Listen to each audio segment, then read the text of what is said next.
Y'all, we finally got it. Finally got it. We got the Kendrick diss on Drake, bro. He dropped it in his song Euphoria, but it was ridiculous, bro. It was ridiculous.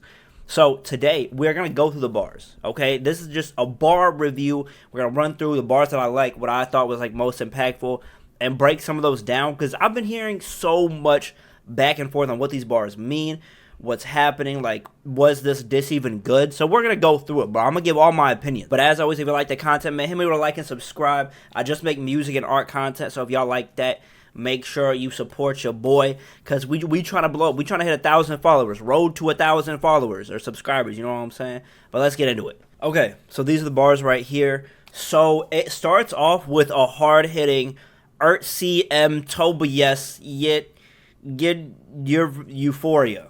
Okay, that's hard right there. I think it's apparently it's quoting like a Richard Pryor verse or something, and it says like I'm putting on an act or something like that. I might have the clip here if I won't get copyrighted to hell. But the first part of the song kind of starts slow, and y'all probably heard it by now. But in the very beginning, the bar that I really like, which a lot of people are saying there's like filler bars in here, I don't really see that happening.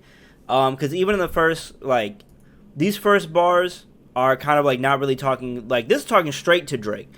I calculated, you're not as calculated, I can even predict your angle. Like, that's straight at Drake. So there's not really any filler bars in here off rip. The bar that I really like is Tommy Hilfiger stood out, but FUBU never have been in your collection. Now, if y'all don't know, bro, FUBU is like a black brand. It's for us, by us. So what he's saying is, like, Tommy Hilfiger stood out, like you always were wearing Tommy Hilfiger, but you would never wear like FUBU or something that's like with the culture. So I think a lot of people are like skipping over that bar when they're talking about like the craziest bars. That to me is like a really hard bar, and that like sets the tone for the rest of the diss and kind of like what he's gonna talk about, which I really liked. Next we have shoo B B B B B. Very hard bars. You can't mess with that wordplay. So yeah, he does have some filler bars right here in the beginning, I think. Kind of setting up like his background and his relation to these things, and kind of like how violence set a tone in his life. But then he relates that kind of to Drake, that it doesn't relate to his life. So it all has meaning within the realm of Drake. But he says, then he goes in to say his daddy a killer. He want to be junior. They must have forgot that shit that they done. Dementia must run in his family, but let it get shaky. I'll park his son. So I think that's saying that Drake's family has dementia, or like his dad has dementia and Parkinson's maybe. A lot of people skip over that bar as well, but I think that's an interesting bar. Like, he's leaking some stuff that we haven't heard, which people really like to hear in disses. Then he say, yeah, Cole and Aubrey, no, I'm a selfish, crown is heavy. I pray they my real friends. If not, I YNW Melly. That is crazy, bro. That is crazy, because y'all, if y'all don't know about YNW Melly, because some of y'all might be too young, some of y'all might not have been tuned in when YNW Melly was kind of coming up. Bro, he murked 2 of his friends. He just... Rest in peace, right? It's not even a joke, bro. Like, literally, like, that happened. He's in court, like, to this day. So that's a crazy bar off rip. Then he talks about, like, not liking that Drake had beef with Pharrell, and he said, fuck all that Pusha P, let me see you push a T, because he didn't come at Pusha T. He literally got dissed by Pusha T. Pusha T leaked his son. How do you know you could do that? He leaked his son, bro. I didn't know that was possible. And then Drake said nothing, bro, which is like crazy, because he's like supposed to be like this scary man in rap, got the best bars, got the best diss tracks, and look at him, bro. So then Kendrick just goes into saying that he's the biggest hater and that he hates everything about Drake, which I love. Like, he wasn't even saying like anything crazy. He was just saying, I hate you, bro. I like that.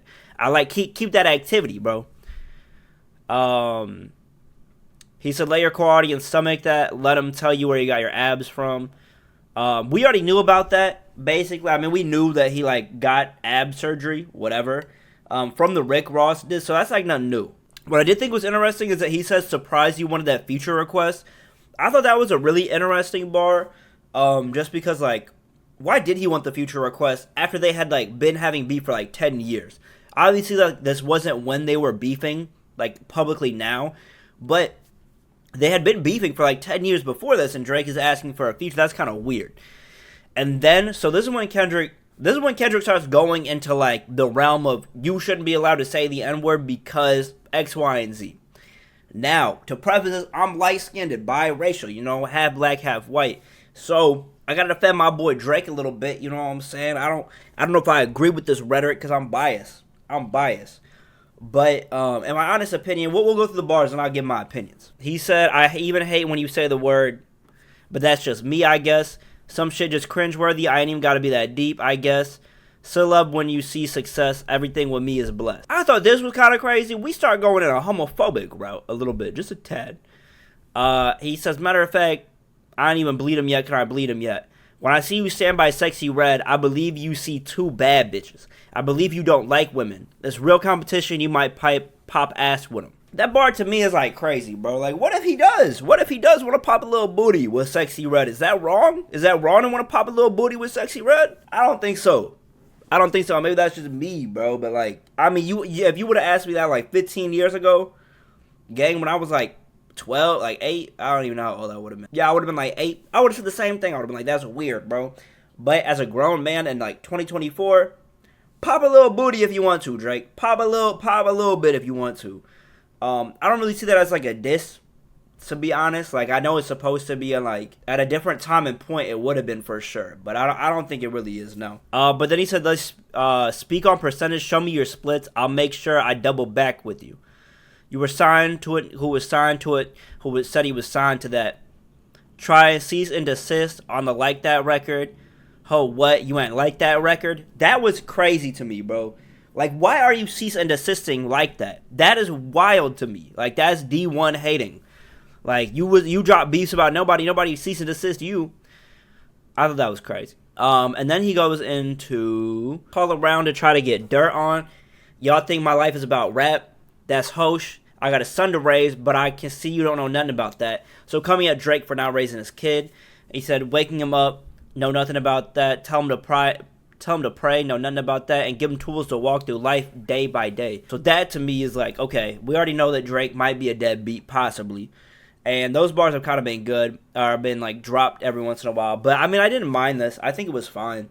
A lot of people are like, oh, we didn't get new information or whatever. But like, I think there was clever wordplay, clever bars in here that I really like to see. I like some of these bars. Ain't 20v1, it's 1v20. If I got a smack, is that right with you?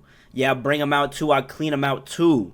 Tell Beam that he better stay right with you. Am I battling Ghost or AI? Niggas feeling like Joel Osteen. Like, that was bars. And y'all are going to be like, oh, he's just talking about like the ghostwriting and AI. Yeah, but he did it in a clever way because like, is he battling like Ghost or AI? Like, what is he doing? Like, who is he battling? Like, is he battling these ghostwriters or is he battling Drake? But like, I don't know. Like, there are really clever bars in here, bro. And he says, don't speak on the family crody. It can get deep in the family crody. And he kind of like mimics Drake's accent and stuff. Oh, and just a preface. So people are saying that Euphoria, Drake co-produced that. Which, if you don't know like Euphoria, that's like the show where like high schoolers are on drugs, partying, X, Y, and Z. So that's kind of like a dig, I guess, at Drake liking kids, which we've also heard things about. So that's another dig. He also said, I make music that electrify him. You make music that pacify him. I can double down on that line, but spare you this time. That's random acts of kindness. So that's another bar kind of digging at the fact that Drake might like kids, and he might have some information about that. I hope he drops it in the next disc, because I know Drake's disc is going to be about that, so I'm really like, I don't know. I'm hoping Kendrick comes with some sort of information on the next disc if Drake goes crazy on him. Pause. I don't know if he will, though. We'll have to see. We'll have to find out. But yeah, so that's like the breakdown of the disc. That's like what the bars that I found really interesting that I think were hard hitting. That some people miss a lot of these bars, or I just don't see them talking about it. But there were some good bars in here. Not a ton of new information. Everybody's like saying like I want new information. That's just not what this was. Drake didn't really say much about Kendrick in my opinion though. He's talking about him being short and him having like size 7 men's shoes or whatever. The main thing that he said that Top took 50%. I'm not quite sure if that's actually true or not, but that was like good information. The song is very replayable. People are like having the critique that Euphoria isn't replayable. That's not what I want from a diss. I don't need the diss to be replayable. Like if Kendrick has good bars and is exposing them, like is killing them, I don't care if that's replayable. I don't go to Story of Adidon or whatever and replay that. I rarely go to back or like the other like Duppy freestyle. Like I rarely go back to those disses to play them. Like that's every once in a while I'll go back and be like, oh, I want to hear that again. Like I go to Story of Adidon just to hear Drake get murdered on a track every once in a while. But I don't require that from disses. That's not really what I'm looking for in a diss.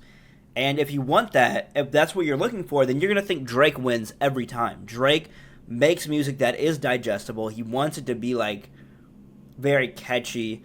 I mean, even in push-ups, he had, like, drop and give me 50. Drop and give me 50. Like, he's making it catchy. And back-to-back, he has, like, the back-to-back. Like, he has hooks versus it's the same structure. Kendrick doesn't have that. He has 3 beat switches, no hooks.